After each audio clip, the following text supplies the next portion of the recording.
What up, chat? It is Saturday. It is the day of UFC 327. We're about 2 hours out from the event, so busy week. Had to work, college, boxing, all that good stuff. But we're here. We're live for the prediction video for UFC 327. Prochazka versus Ulberg, a full fight card breakdown and predictions. First of all, the bald fraud Dana White finally gave us a good card. He's been too busy signing Richardson, Hitchens, and Edgar Berlanga for boxing, but thank you, Dana. Co-main event, Joshua Van title fight fell out, but is what it is. Let's get into the card. First fight, Charles Radtke versus Francisco Prado. This is a pretty basic fight. Prado is like 0-4 in the UFC. He had some finishes on the regionals. Just can't really do anything. Hasn't like Daniel Zahuber. Okay, so he fought at lightweight. Oh no, he has a win in the UFC. Oh, he does. Oh, what the heck? He lost his debut to Jamie Malarkey, and then he beat Otman Azaitar, and now he's on a four-fight losing streak. The first three fights were at lightweight. He's not a big lightweight. I don't know. Oh yeah, he's not like a big dude. So like lightweight was cool. He was really small for lightweight. Sorry, yeah, he was small lightweight. Back in 2025 to welterweight, up a division, 15 pounds. He's 5'10", no, he's like 5'8".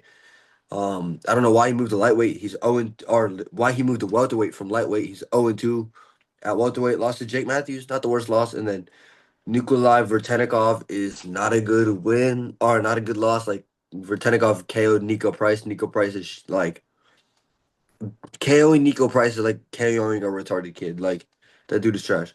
So I don't even think Prado should be in the UFC. But he's fighting Charles Radtke. I like Charles Radtke. I'm a Charles Radtke fan. I'm a Charles Radtke believer.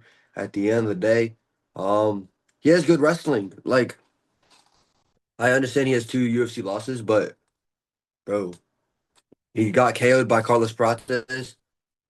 Prates is fighting Jack Della Maddalena in a number one contender fight. Jack Della Maddalena is a former champion who just fought Islam. He got KO'd by Mike Malott. Mike Malott's main eventing next weekend against Gilbert Burns in Canada. Shouldn't be a main event, but still. But beat Adesanya's teammate, the Blood Diamond dude, in a boring fight in his debut. Then KO'd Gilbert Urbina. Then he lost to Prates. KO'd Matthew Summelsberger in under a minute, lost to Mike Malott. And then he beat Daniel Frunza back in November. He was meant to fight last weekend. Fight fell out. Fighting Prado. Yeah, listen, bro. Prado's like a Mike Tyson. He has that Mike Tyson style. You know, he's short, so he'll be able to do like what Mike Tyson does in the lunch in with a like lean in, jump in with a lead hook. He could KO Charles Radtke.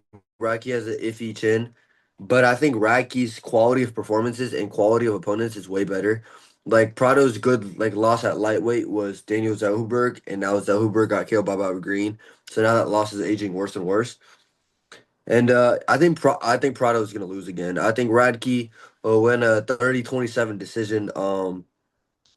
Radtke has like power in his hands. Like he he brutalized Matthew Sommersberger in under a minute. Brutally KO'd Gilbert Urbina. But Prado has a really iron chin, like a very underrated strong chin. Maybe Radtke can crack it, but if Radtke wins, Prado's got to get cut like 1-6 in the promotion or something, like 1-5 or whatever. Like yeah, you got to go. Um, so yeah, I like Radtke here. I think he should win quite comfortably. If he gets KO'd, that's a horrible look. But I think Matthew Summelsberger could beat Prado, and that dude's trash. So yeah, give me Charles Radtke by 30-27 decision or by KO, but I just don't see it. Um, Next fight, Kelmy Gastelum versus Vicente Luque. The battle of the unks. Um, Luque was one of my favorite welterweights, man. Out here putting on banger fights, getting nasty submission wins, getting some nice KOs. And then the Jeff Neal fight happened. And that one took a toll on him. That fight changed his career. Like The beating Jeff Neal put on him and the way he knocked out Luke in round three gave Luke actual brain damage. Like he took some serious punishment and altered his life and career. He ended up winning his next fight, and then he got knocked. He just quit again. He said in an interview like he just didn't want to be in there with Buckley and quit against Joaquin Buckley. So that's sad to see. Then he submitted Temba Garimbo, and then he got submitted by Kevin Holland, and now he lost a decision to Joel Alvarez. Um, I will say this about the Joel Alvarez fight.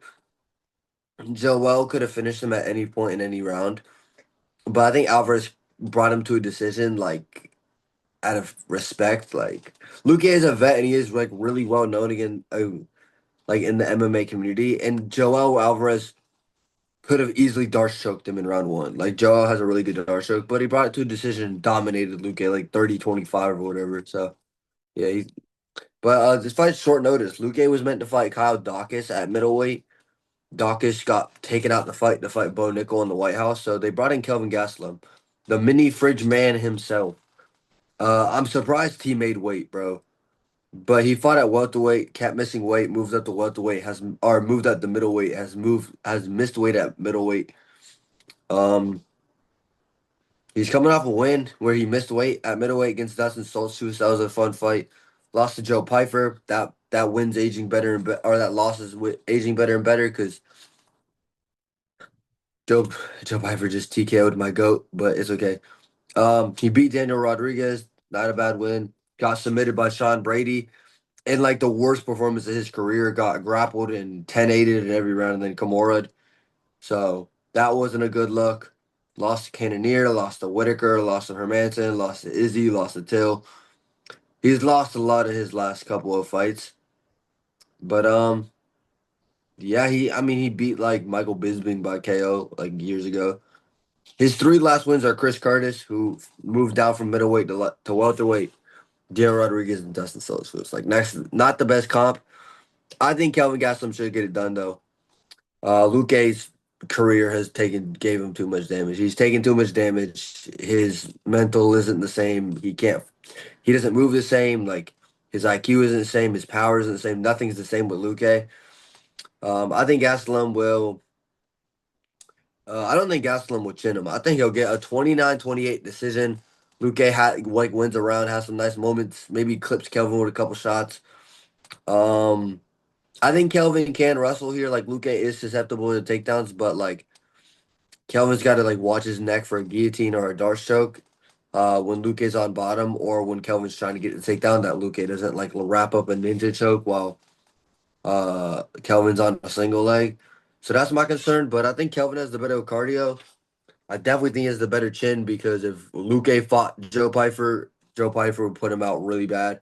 And Kelvin got dropped like two times, but won the third round and took some decent shots from Joe Pyfer. So yeah, I guess Kelvin Gastelum will be on a two-fight winning streak somehow, which is crazy to say. But I just don't see Luque submitting him. I don't think Kelvin's ever been KO'd. Like they're both veterans. They've both been in the UFC for, I believe, over a decade, both them. Kelvin's minus 275. He's older by a month. Luke's taller and will have a 4.5 reach advantage. But my thing is, if this was like 2020 Luque, 20, even like 2021 Luque, maybe 2022 Luque before the Jeff Neal fight, I'd be like, oh, Luque's going to dust him up, outclass him, easy decision win. But I just don't think Luque will use the length. Like, I think he will throw some teeps to the body.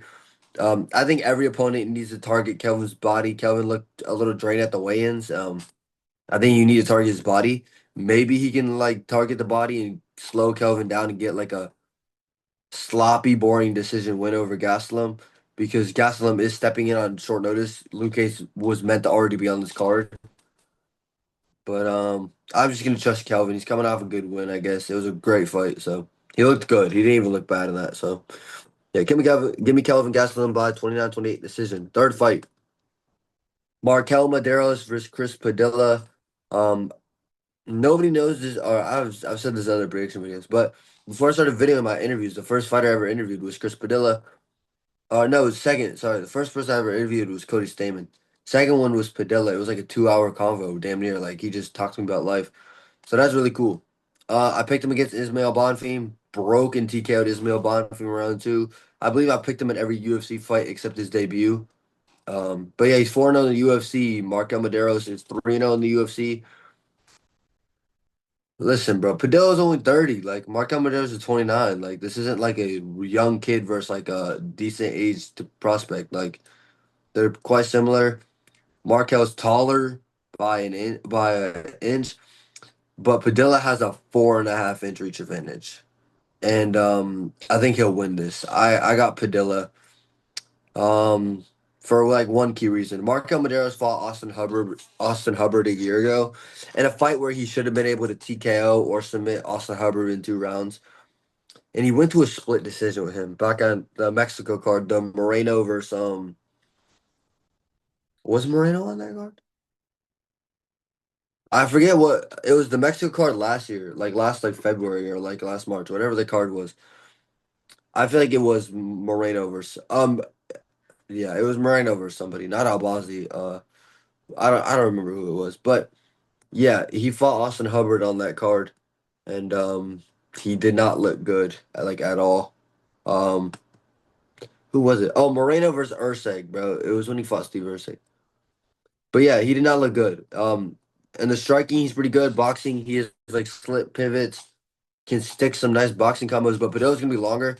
And in close range, Padilla has nasty elbows. I don't know if he finishes Markel. I would hope he does. That would be crazy. And I think then he gets like somebody right outside the top 15, like a Fred ZM or like someone like that. And Padilla is stepping on short notice because Markel was meant to fight Nazim Sadikov. I would have picked Sadikov, like easy. Sadikov would have finished Markel, but Sadikov got injured. Chris Padilla steps in. He missed weight by 2 pounds. So that's not a good look. But again, it's on short notice. Like, and yeah. Padilla, like, the story is Padilla tried cutting weight. His body just wouldn't lose any more weight, or something. So yeah, but Padilla's got more experience. I think he's fought the better competition. Like Ismail Bonfim is overhyped. I will say, like, he's not as good as everybody originally thought he was, and I've known that. But Rong Zhu is a long, tall lightweight with pretty decent skills, and Chris Padilla TKO'd him by doctor stoppage in round two with an elbow to the eye. Submitted James Longtop in 1 round. Mauricio Rufy went 3 rounds with James Longtop. Um, Jai Herbert, again, that wasn't the best performance, but Jai Herbert can have like a really random good performance and still lose it, like once a year. Like he has he doesn't fight often, but what he does, it's like a randomly good performance. And yeah, Markel got a KO with a knee on the Contender Series. Landon Quinones, he beat by decision. Austin Hubbard, he beat by decision. And then Mark Chonsky, he beat by decision. That's not that good of a win, in my opinion. I just think Padilla has the better cardio. I think he has a better fight IQ. I think he has the more weapons on the feet. I think he has better wrestling. I think Padilla's ever better everywhere. Markel struggled a lot in wrestling with Austin Hubbard. Hubbard could hold him against the cage, knee to thigh, like land a little punch on the side of the jaw, drag him down every once in a while. So yeah, I think Padilla will get a 29-28 decision win, maybe a 30-27. I don't know if he'll TKO Markel. I think both the Bonfims, Gabriel Bonfim and the one loss that he has, they just got broken with their cardio and then end up quitting. So I don't think Markel will quit if he gets tired. I think he'll try to stick in there, stick some jabs, maybe a calf kick, try to keep Padilla guessing a little bit. But I think Padilla will overwhelm him with the output, and I think he'll get a good decision win. Pretty clear decision for Chris Padilla. So yeah, starting the card off with decisions. Next fight, Tatiana Suarez versus Lupi Godina. Okay, so I was literally gonna pick Tatiana Suarez until like I woke up this morning, and I just realized Tatiana Suarez is 35 and she's shit. She's really bad. She fought Amanda Lemos back at the Spear. I thought Lemos could have won. It was a split decision, and like everybody's like Tatiana Suarez round one sub. Nah, man, she just was never that good. And if she was, it was when she was injured and had to retire for a couple of years. She's 35. Lupi's 32. I'm picking Loopy, bro. This might be a dumb pick. Maybe Godinez just comes out here, or maybe Suarez just comes out here and wrestles her up and outclasses her in the wrestling. But Loopy has good boxing. She's 5'2". Suarez 5'5". Suarez has a 5-inch reach advantage, so Suarez could stick some jabs out and like use some longer range attacks, longer range boxing combos. But I think in the inside, like Loopy, her takedown defense and her scrambles are really underrated. Um, and if she wins, like she probably won't like she'll probably randomly get a title shot because the UFC loves Loopy for some reason. She lost to Mackenzie Dern, who's the champion. She lost to Verna Jandiroba over 2 years ago in a semi-competed. It was semi-competitive. She's on a 2-5 win streak right now. Beat Julia Polastri, not a bad win. Entourage. She schooled. I picked Entourage. She schooled Entourage. Suarez submitted Entourage, but like who like I think Jasmine Jasavizzi is her name. She also submitted Jessica Entourage in one round. So yeah, like Suarez just hasn't like the Lemos fight was such an easy layup for her. Double leg guillotine. Like you can get Lemos in a guillotine. She really struggled. I remember when the fight first ended, I thought Lemos won. I rewatched it.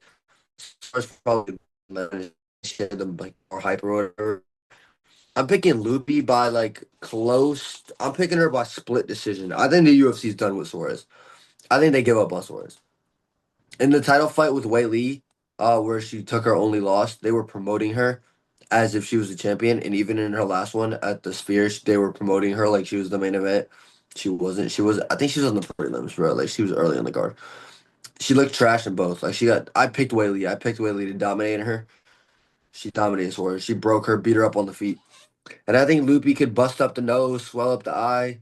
Um, Maybe Suarez can get a takedown early, like and hold her down for most of round one when she's strong and like her most physical. But I think the later the fight goes, the less likely it's Suarez is gonna get like a solid entry on a takedown and hold her down. I think if she doesn't get a good takedown, Loopy will be able to scramble her way back up, maybe even reverse position, scramble up to the clinch against the cage, scramble on the back of Suarez. And I think she'll be more active on the feet, and I think that's what will win. I think it will be more of like a Loopy busted up her face a little on the feet, and Suarez held her down, landed a couple hours, elbows, maybe threw an arm triangle, but didn't get it. And Loopy just wins on damage and activity in like a razor close fight where like the Apache Mix fanboys are gonna be like, Apache Mix wife won. But yeah, I think Loopy, bro. This is my underdog in the card. I think Loopy Godinez is gonna win a split decision. Um, yeah, I don't know. Like, Suarez is just shit. She's really shit. I don't know why people like her. She's shit and she's ugly. So yeah, pick give me Loopy give me Loopy Godinez. Next fight. Why is this fight not on the main card? Mateus Gamrot versus Esteban Ribovics. Listen, bro, I would love nothing more than Ribovics to head kick Gamrot like he did Terrence McKinney, but I'm picking Gamrot. Um, I think Gamrot's wrestling will be too good. I understand, like, you could be like, bro, Dan Hooker beat Gamrot and he's shit. Is he really that bad, though? Is he really? Think about it. Dan Hooker had a fight of the year with Jalen Turner, won that as an underdog. Um, the fight with BSD, bro, I don't care what you say. I don't care what you say. Before that last takedown in the second round, Hooker was schooling him on the feet and hurt him to the body multiple times. And Gamrot, by the way, BSD never dropped Dan Hooker. Gamrot dropped Dan Hooker round one with a jab. I know that looks bad on Dan Hooker because Gamrot is not that good at striking, but he has solid striking defense. And he's coming off getting finished for the first time in his career against Charles Oliveira. Yes, he took the fight on a main event in short notice, but like Ludovic Klein is like the top unranked lightweight. Gamrot clearly beat him. He beat RDA. Fiziev was an injury win. Beat Jalen Turner. Beat Armin Sarukian, bro. Like Dan Hooker got cooked up by Armin Sarukian in 2 rounds. Yes, it's before Sarukian like really became the superstar and like all this and all that, but still, Gamrot beat him in a main event. He beat him over 5 rounds. Sarukian beat Charles Oliveira at UFC 300. Like Gamrot's schedule and level of opposition is way better than Rivovic's. Like Rivovic's beat Elvin Brenner. That's not the best dude. He lost to Nasrat Hapras. I still believe I still think Rivovic's won that fight. Zellhuberg was literally the fight of the year. Yes, it shouldn't have been that close now looking back, but I bet Rivovic's and yeah, so. That was the fight of the year. Before that, he brutally head kicked KO Terrence McKinney, RIP. Before that, he beat some bum, and then his debut he lost to Lok Loki Rabaj, some Azerbaijan kid. I know his face. I don't know his name, but yeah, that's not the worst one in the world. But like, I think Gabriel, the feet, like Reeves can overwhelm him. Like walk forward and rip hooks on the guard of Gamrot, land a knee to the body. Like I think there is a way for Reevix to overwhelm him and maybe even break his will and TKO him late. He's 6 years younger, or a little less than 6 years younger. They're both 5'10". Gamrot's got a slight edge in reach, but Gamrot's a minus 220 favorite because he's in the top 10. Reevix is in the top 30. It was weird making, but I understand like Moicano kind of ducked Rebovix because apparently like last week's main event was meant to be Moicano versus Rebovix. I think Rebovix wins that still. But Chris Duncan got the shot and got cooked by Moicano. But yeah, I think Gamrot's skills are better. I think his grappling will be too much. Um, the thing about Gamrot is he has a weird chin. Like he'll get dropped, but he's so good at like not getting KO'd from it, or so good at scrambling after getting dropped and ending up on the back or something. To where I'm confident that if Revix drops him, Gamrot will be able to scramble out of the danger and grab onto a single leg or scramble onto the back. So I'll go Gamrot by split decision. I think it would be very similar to the Dan Hooker fight, where Gamrot does kind of rock Rebovic on the feet a little bit, but Rebovic like there's more physical damage on Gamrot's face to where it looks like Rebovic pieced him up, but on the ground, Gamrot will get the side control, rain some elbows down, get on top mount, posture up, hammer fist, and it'll be a very close fight. But I think Gamrot will get it done. But if Revix gets it done, I'm very happy. I love Revix. But fudge, dude, fuck, bro. This is such a hard fight to have as your first top 15 opponent. Is Mateus Gamrot like, bro? Y'all couldn't have gave him Moicano, or like y'all couldn't give him Benio Dariush. Like Quillen Salkeld gets Benio Dariush, but anyway, um, or Manuel Torres. That's a great fight. But yeah, give me Gamrot. I think Gamrot will get it done.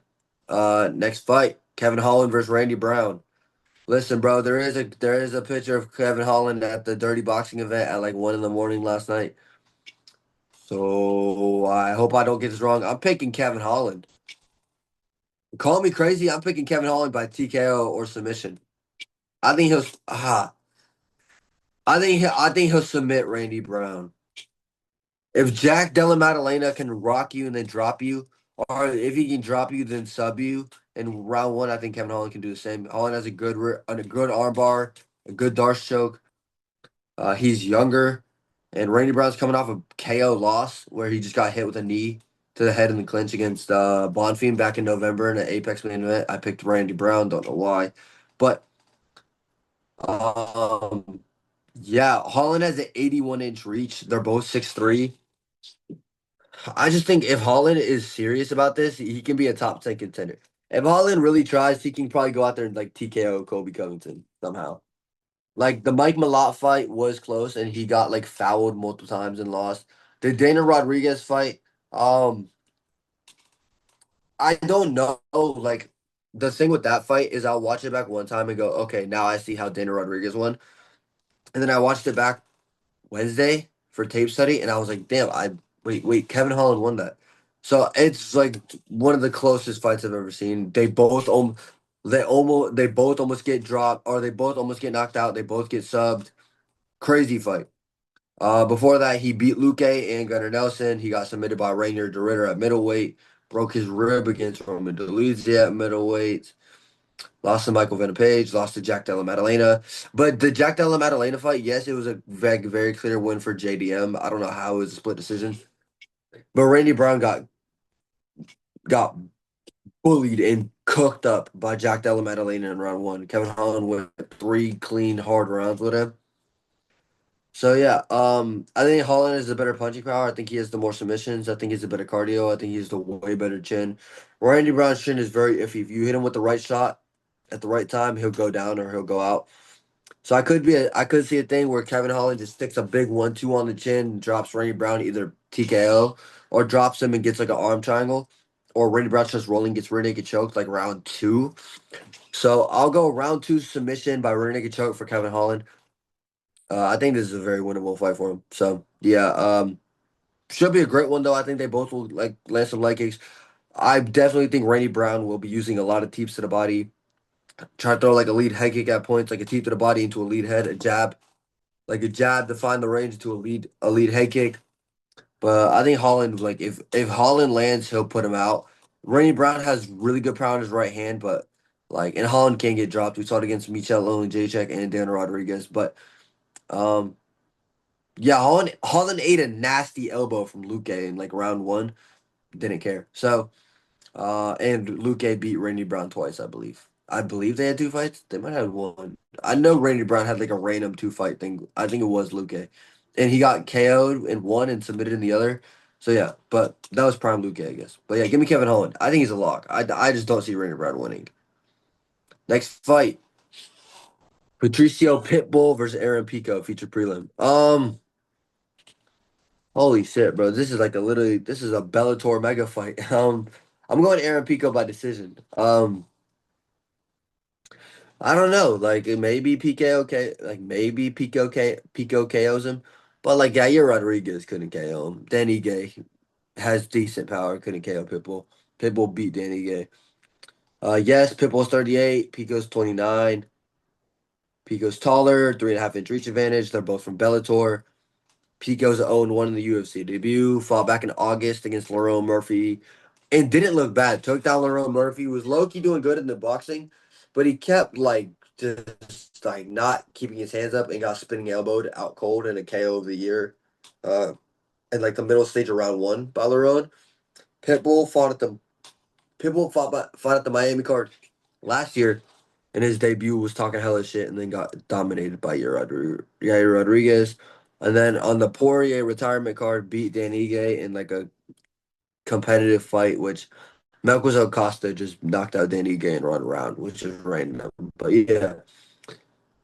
And that's his entire UFC career. He was meant to find Lucien Kita back at the France card, but Kita missed weight and Pitbull didn't want to fight him because of it. And then I don't know why he's been out for so long after. Like that was like on fight week, so I don't know why bro like stayed out so long. But yeah, most of his finishes are like 24 of his wins are by finish for Pitbull. Um, 11 of finishes are by finish, and Pico can get KO'd. Like Pico has an iffy chin, and so does Pitbull. So I think it's just gonna be like a sluggish fight where Pico is able to get to the double leg, get on the back, work him, control him on the feet. I think Pitbull, can use like his stockiness to like land a nice low kick after like slipping a jab. Try to lunge it with some hooks. But I think Pico will be the younger, obviously, the quicker, the more athletic fighter. I think he'll win a 29-28, 30-27. I think like two judges will score 29-28, one will score 30-27 for Pico. He'll be in the top 15. I think he'll be like number 15 or number 14 if he beats Pitbull. Um, so yeah, I'm happy they put this on the prelims. Thank God they did not try to be like this is a mega fight, another promotional put on the main card. Thank God you guys put it on the prelims. And yeah, I'll go Pico. Nothing too much to say. Like Pico is really athletic and like he did have a lot of hype in his early career. Which is like cool. Like he's 13-5. He has taken his losses, but it's like he definitely did learn how to become an elite MMA fighter, like on the job. He didn't like do like regional fights. He went right to Bellator. So yeah, shout out him for doing that. Like, but yeah, give me Pico. I think Pico will win the decision. Next fight, main card opener: Cub Swanson versus Nate Landwehr. Love Cub Swanson. I wish he would have just retired at Tampa like he originally did, because I was at the Tampa fight card and I like ever since then I've been bragging to everybody like I was there for Cub Swanson's retirement fight, but this is his actual retirement fight, Nate Landwehr versus Cub Swanson. Bro, I think Cub Swanson's getting it done. Like I will say Nate Landwehr looked really good against Warren Charrier in the first two rounds, but round three he just started brawling and got instantly like TKO'd, like dropped twice and then TKO'd on the feet. He's 37, Cub Swanson's 42. But Cub has really good boxing, really good pivots, really good footwork, fight IQ. I don't think this is hitting the grappling. I think this is going to be the fight of the night. I don't care about the main event. This will be an all-out scrap, and I think Cub Swanson will KO him round three, or get a decision. I just think Cub will find the chin, bro. Nate Landwehr's chin is really good at times and really iffy at times, and I think this is definitely a fight where even if your chin's at the best, you're gonna take some nukes, bro. And I think Cub can just accumulate damage and break him late. Like a standing TKO, like he hits him with a clean shot, Landwehr stumbles back, tries to throw him back. Nothing really affects Cub. Cub just slipping, boop, boop, boop, boop, ripping up punches to the head and to the body, and the ref steps in. But I think Landwehr will have his moments. I think he definitely will rock Cub Swanson at some point. I think they'll just be in range. And Nate will be fainting and rip like an overhand that hits Swanson clean. Swanson stumbles for a second but gets it back. Also Swanson has good body work. He can like touch the body and hurt the body pretty good. Um, and I think he'll be whipping up some body kicks. Landwehr might try to, just like keep like a really tight guard and rip big shots and close. But if Landwehr wants to win, Cub has a good guillotine, so watch out for the guillotine if you do want to wrestle.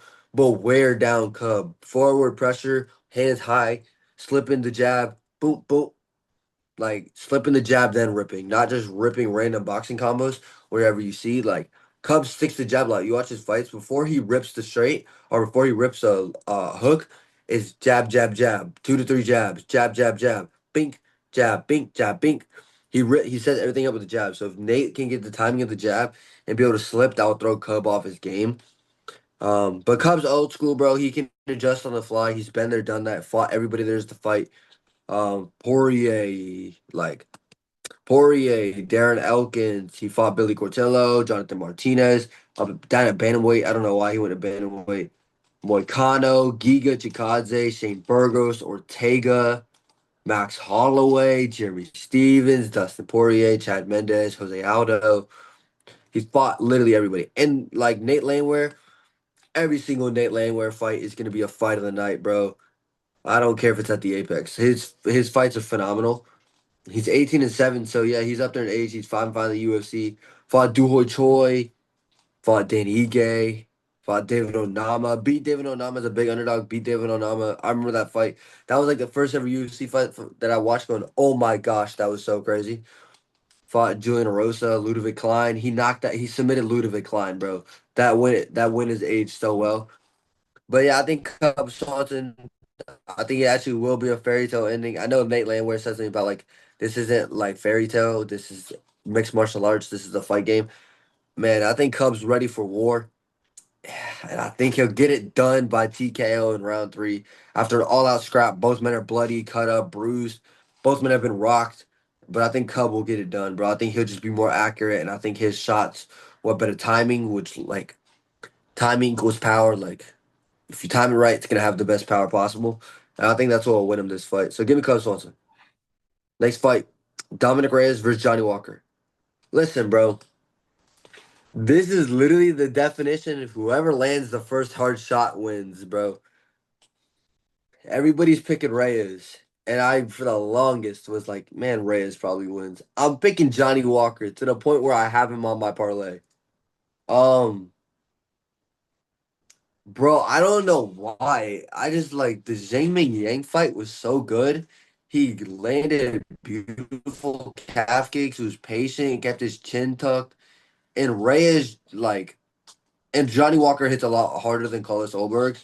Reyes got put out bad and quick by Ulberg. And I know Ulberg is a quick dude, athletic, skinny for the division, very slick. I understand. Great timing, great speed. Trains with Israel Adesanya, Kai Kara France, Dan Hooker, now Sterling, all those guys at City Kickboxing.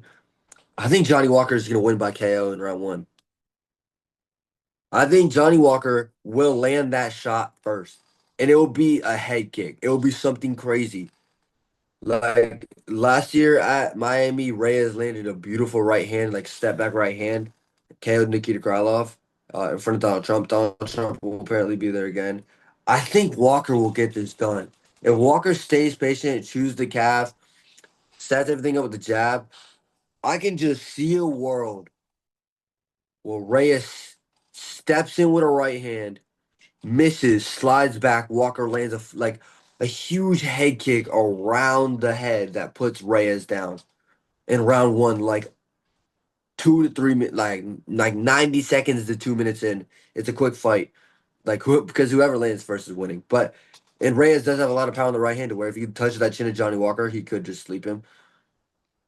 But I have a weird feeling Johnny Walker's gonna win this by KO. Um, he has the more momentum. Was a big underdog in the main event of China, and then beat. Was the main event? Oh my God, was that actually the main event of the China card? I don't remember. I think it was. But yeah, beat Jingmei Yang by TKO with leg kicks. Avoided, yeah, it was avoided all the power shots. Looked really technical, good. Head movement was good. Defense was good. And he had taken a while off. He had taken over a year off after that, after the KO loss to Uzumir. And his brother Volta Walker. Yes, I know they're beefing, but they're really good at grappling. To the point where I can see Johnny Walker like using grappling to get in to find the KO shot, or just winning like more minutes and eventually finding the KO on Reyes round two. But Reyes, like he has decent head movement. His IQ is pretty good. Like I think Reyes has the way better fight IQ. But I don't know. Something about Johnny Walker's just telling me he's gonna KO Dominic Reyes. He keeps talking about Yuri Prochazka. I'll get into my main event later, but I'll get into my main event later. If you know me, you already know who I'm picking, bro. If you actually know who, like, if you know me, but yeah, give me Johnny Walker by KO. I think he'll get a head kick KO. I think it'll be some insane shit. It'll be like a crazy head kick or flying knee from Johnny Walker, or a beautifully timed right hand down the pipe from Dominic Reyes. But whoever wins is probably getting a performance bonus because the KO is gonna be insane, and the fight will be fun while it lasts. So yeah, give me Johnny Walker as an underdog, bro. Next fight, Josh Hockett versus Curtis Blades. Listen, bro, I'm all for personality at heavyweight. I'm all for it. Heavyweight needs a Colby Covington. Heavyweight needs Dershawn Strickland. Man, I hate Josh Hockett, bro. He's so weird, bro. He's so weird. Like, why is he fighting Curtis Blades, bro? Tell me, bro. I'm picking Blades. I don't care. I'm picking Blades by TKO. Round two or three. Probably round three. Um, yeah, fuck Josh Hockett, bro. That's really all I have to say. He's such a weirdo. Like, listen, bro. Stephen Asplin, Josh Hockett's undefeated. Stephen Asplin has done better shit in the UFC than Josh Hockett, bro. Who have you beat? Some old ass jujitsu guy that can't strike you KO'd him. Congratulations. Who have you beat? Denzel Freeman. Who? He's trash. He quit because you rocked him and you flipped him off and he quit because of it, bro. He got his feelings hurt. You won by feelings hurt, bro. You're not good. Like, how did you go from Denzel Freeman to Curtis Blades? You fought in January. That makes no sense. I'm not even like I understand Blades can be KO'd, but like who is he KO'd by? Sergey Pavlovich, a Russian with good head movement and good cardio and great timing. Tom Aspinall, the heavyweight champion.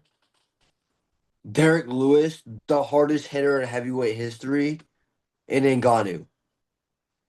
One of them by Dr. Stoppage, the other one was when Ngannou was just literally like King Von sliming everybody out the second that he sees them. Like Curtis Blades is better. I think Riz Van Cunha beats the shit out of Josh Hockett. I think Jailton Almeida beats Josh Hockett. Like who's wrestler and Josh Hockett's mostly a wrestler. This is why I'm not concerned. Nobody's out wrestled Curtis Blades. Yes, before you say, oh my God, Jailton Almeida did he took him down multiple times. He did. He took him down. He didn't hold him down. Bro, he got right up, got to the hips, got up. He KO Blades made light work of Chris Dawkins when everybody was saying that's the next dude at heavyweight. He KO'd him with a jab, beat Volkov. Volkov arguably should be the fighting Pereira in the interim title fight, not gone because like yeah. But uh yeah, Hawkins shit, bro. He's beat absolute bums. He's beat nobody, bro. And it's yes, I know Curtis plays 35. Bro, this is heavyweight. It doesn't matter how old you are, like heavyweight and heavyweight. Pereira's in his like mid 40s, and he's the double. He was a double champion, fighting Shogun on the White House card to become a triple champion. Brother, don't, bruh. Blades would chew up that calf. Yes, yes, yes, yes, yes, yes. I think Josh Hockett will have a moment that goes viral on TikTok and Instagram where he rocks Curtis Blades or something happens in the takedown where Blades shoves him off and flips him off midway through the round. I think Blades will. I think late, bro. If this fight gets late, Blades will melt him with pressure, calf kick, big shots on the feet. Hockett will shoot a like. I've seen these type of people with Hockett, bro, where they mostly wrestle, but they have power in his hands. Early in their career, they get a big seven.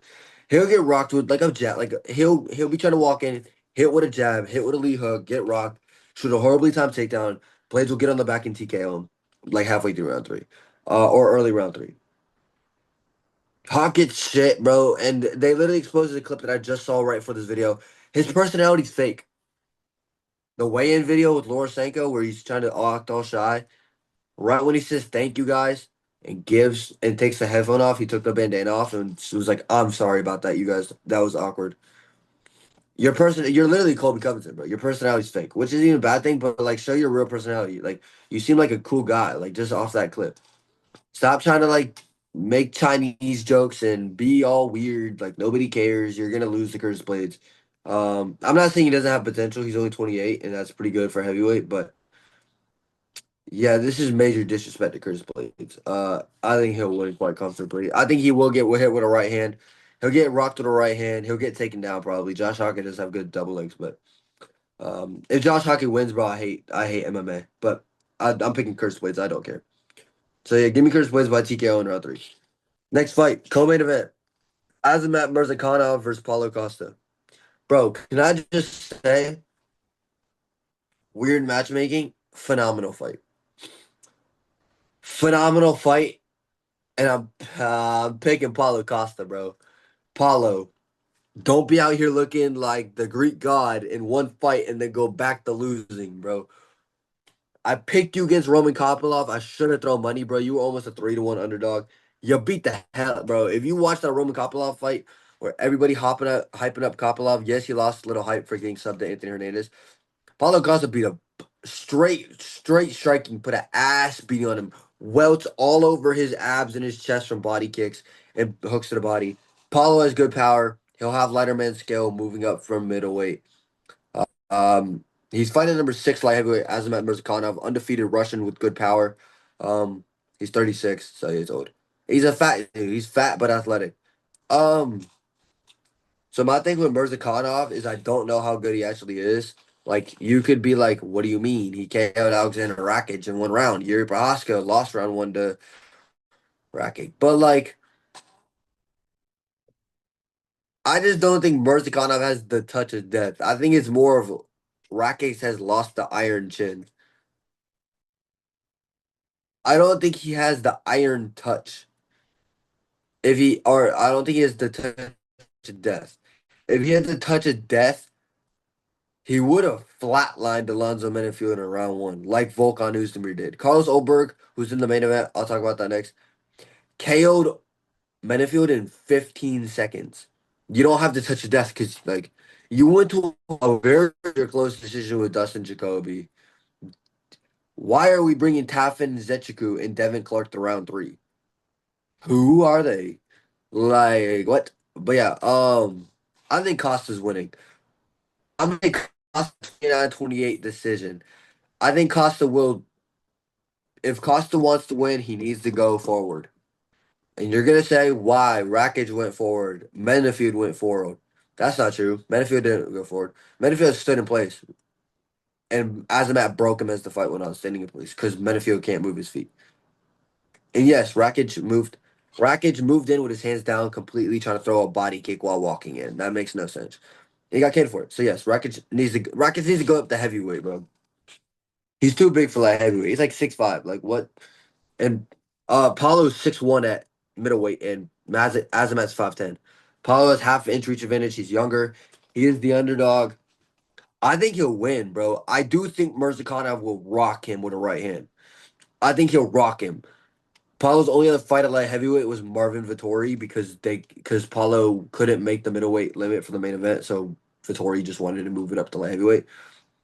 I don't even remember who the hell won that. I think it was Costa. Or it might have been Vettori. I don't remember who won that fight, but I remember like watching it. Who won that? Marvin Vettori won. Oh, Jesus. But yeah. Also, Paulo Costa's lost to Sean Strickland, former champion. Whitaker, one of the greatest midweights. Marvin Vettori. Ugh.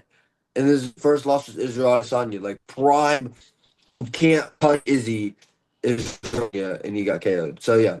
Paulo's only been finished once, and it's by Israel. I don't think Murzkanov's KOing him. I think I'll say this: I've seen Murzkanov get hurt to the body a lot. Somebody clip this. There's a chance Paulo Costa wins by TKO with a body kick, where he body kicks the hell out of Murzkanov's liver, and Murzkanov shells up. Because I've seen Murzkanov get hurt to the body in fights and kind of like against Dustin Jacoby, he got hit with a body kick and he shelled up against the cage and then threw a big punch that got Jacoby to lean off the pressure. But I think Paulo's gonna win. I think he's quicker. I think he's the better chin. I think he'll be more physical. I think he'll be like more muscular, more stronger. Yes, Murzakanov is very quick and very short, so like the speed does help because he's not that tall, and he has good power. He has nice body kicks and head kicks as well. But I think Paulo will just throw more output. I think Murzakanov will be more waiting, trying to be like, "This is my division. I hit harder, and I'll find your chin," and he'll let minutes and moments in the fight get away from him. That gives Paulo the win by a close 29-28. And then Paulo Costa will probably go back down and try want to fight Hamzat Chimaev if Hamzat beats Strickland. But um, yeah, another underdog that nobody's really picking. I haven't watched many prediction videos, but I don't care. I'm picking Paulo Costa by decision. And I think he'll get this done. And the buildup has been funny. And Paulo's low key getting in Azamat's head, but Azamat's kind of also getting in Paulo Costa's head. But I just think Paulo will win. So yeah, give me Paulo Costa. If he loses, don't expect me to pick him again because I'm not going to do this again. Main event: Yuri Prochazka versus Carlos Ulberg. Now I know. Yuri Prochazka has so much aura. Yuri Prochazka will KO Carlos Ulberg after Ulberg wins the first 2 rounds. I'm picking I'm picking Carlos Ulberg by KO. I don't care. Listen, bro. If you know MMA and you've watched Yuri's losses, watch his two Pereira fights. Watch round one against Rakic. Watch the first 2 rounds against Roundtree. What do they all have in common? Except Rakic and Khalil. Mostly Pereira and Olberg. What do they have in common? Phenomenal cat kicks. Yuri doesn't know how to check leg kicks. Head movement and elite level timing and power in their shots. It's very simple. Watch the Jamal Hill fight. Jamal was chewing up the leg. Yes, if it goes to round four, round five, it's probably going to be Yuri breaking Olberg's cardio and KOing him like he did to Khalil, which, by the way, was one of the craziest one punch KOs I've ever seen in my life. A lead hook putting somebody face first was insane. Listen, bro. Yuri Olberg doesn't have the power in his right hand that Pereira has in his lead hook. However, he's quick enough to touch the chin when Rakic couldn't and when Khalil couldn't. And Khalil was clipping Yuri early with wild ass overhands and good leg kicks. Yes, Yuri was shooting up the body, the calf of Khalil. Yuri has worked on his head movement, but he still keeps his hands down, bro. He still keeps his hands down. You can't defend that. You can't be like yes, but like Yuri's aura in the cage will be too much. No, it won't. It won't, because I think Yuri beats Azamat Murzakanov, and Murzakanov made easy work of Alexander Rakic. Yes, I believe. Yes, I know Carlos Ulberg went to a way closer fight than Yuri did. Yuri KO'd Volkan Oezdemir, but Ulberg's had a lot less experience in MMA. He's 13-1. That was a couple fights ago. Reyes, Blachowicz, and Uzdemir, when you haven't even had 15 fights in MMA, when you fight them and you beat them, is phenomenal. You can't, you he, every bro, you can't act like that Volkan Uzdemir fight was close. Ulberg outpointed him every round and won. Yes, without a doubt, he should have been able to KO Uzdemir. Everybody's saying he should have been able to KO Jan Blachowicz. Bogdan Guskov, I still think he lost that first fight to Blachowicz. I think Blachowicz is winning the rematch, but like, I don't know why they're rematching. Who cares about that? It was a draw, but like, Magomed Ankalaev couldn't KO Blachowicz. Israel Adesanya couldn't. Bogdan Guskov couldn't. Pereira couldn't. Alex Pereira couldn't. I thought Blachowicz probably won that fight. He could have. He did way better than anybody else has done, except Magomed Ankalaev, which fuck that little rat. He got KO'd in round one in the rematch. But listen, bro, winner of this is fighting like Ankalaev or some shit. I don't even know who they fight. Especially Yuri. I don't know who there is left for them to fight. I guess if Yuri wins and Mirzakhanov wins, I guess like maybe versus Yuri versus Mirzakhanov. But there's a reason why I brought up on the Johnny Walker thing, Yuri versus Johnny Walker. Because I think Johnny Walker will win. I think Yuri's gonna lose, and I think they'll fight next. And I think Yuri KOs him. But like, listen, I'm picking over by KO in round two. Not too late into the fight. I think the fight will be fun. I think they both will land some nice shots. I think Yuri could land some nice lead hooks. Land some nice front kicks to the body. I think he'll definitely try some spinning elbows or some shit. I think he'll cut open Oberg. Oberg will bust up the face of Yuri with the jab, bust up his nose, rip the body with some body kicks, leg kicks, be able to out pivot and slide out of distance when Yuri tries to throw him back. And I think Yuri will get frustrated. And I know you're gonna say he's a veteran, he won't get frustrated. Oberg's quick, bro. He moves like a welterweight. Yuri will get frustrated. Ulberg has faster footwork than Pereira, and Yuri was getting really frustrated with that. I think he'll rush in and Ulberg will time a filthy right hand down the pipe. Sit him down. Yuri will try scrambling. He'll scramble up to the feet. Ulberg will get him against the cage. Rip big shots on the guard. Yuri, like a shot will get through on the side of the guard. Yuri will tilt over, about to fall. Ref will step in, but it's like a controversial stop as Yuri's still on his feet. Ulberg wins the light heavyweight belt. I called it. I've been saying I did say Ulberg will beat Pereira. I think Pereira probably sleeps him, but I've been saying for a while that Ulberg is the best light heavyweight if Pereira leaves the division. Pereira left the division. Um, Ulberg's winning the title by KO in round two. Maybe I'm just stupid, but like I don't think so. I think people are buying into the chaos that Yuri brings too much. To like the Pereira fight, he couldn't bring that much chaos because Pereira was too technical for him. Ulberg's the most technical light heavyweight on planet Earth. His fundamental skills and his footwork, his understanding of kickboxing, because he used to kickbox like Izzy did and like Navo Sterling did and all these people that he trains with, is gonna be too much. And I think Yuri will run into the right hand and that will like lead to the stoppage. So give me Carlos Ulberg by round two TKO to become and new UFC light heavyweight champion and take the vacant title. Appreciate y'all watching. I told y'all I was gonna film the prediction video, and I did. The card starts in like an hour and a half. Wow, this prediction video went on for a while. Appreciate y'all watching. Make sure you like, comment, subscribe, and I'm gonna catch y'all Monday or I'll catch y'all before next Saturday for the next prediction video. Appreciate y'all watching. I'm out.